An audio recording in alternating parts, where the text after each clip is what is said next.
On February 13, 2006, a severely tortured man was found on the side of a road in Paris, France. He was found handcuffed, naked, missing an ear and a toe, genitally mutilated, and over 80% of his body was covered in burns and stab wounds. A passerby immediately called for help, but the victim died on the way to the hospital. He was 23-year-old Moroccan Jew Ilan Halimi. He had been kidnapped by a small terrorist faction in France who called themselves the Gang of Barbarians. A young woman in the group pretended to have romantic interest in Ilan and invited him to her place for a date, where he was kidnapped. They targeted him for being Jewish, stating that they believed all Jews were rich and they wanted a ransom. They contacted his family and demanded money for his release. Ilan's poor Moroccan Jewish family did not have ransom money, and they were told by officials to try to raise funds for the ransom from the Jewish community, further enabling the antisemitism of the victims' captors. Ilan had been kidnapped over 3 weeks before on January 21st and held in captivity under severe torture. Authorities did not rescue him, though perpetrators had been identified before they dumped him nearly dead on February 13th.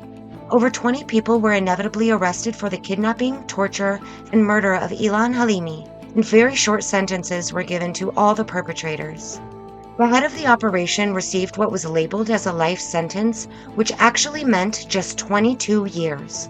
All other perpetrators received lesser sentences, while Ilan lost his life in the most brutal of ways, and his loved ones lost a son, brother, cousin, and dear friend.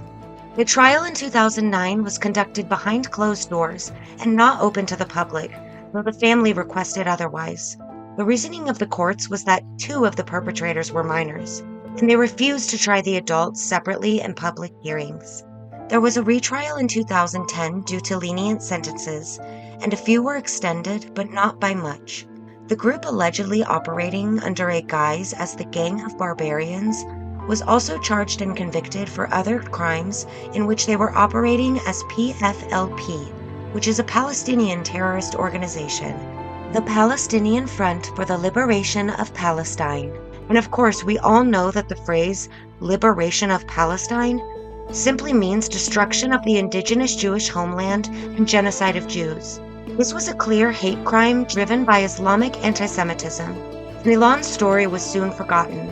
Let us remember Ilan and what he and so many other Jewish people have suffered from Islamic supremacy for 1,400 long and brutal years. May Ilan's memory be a blessing.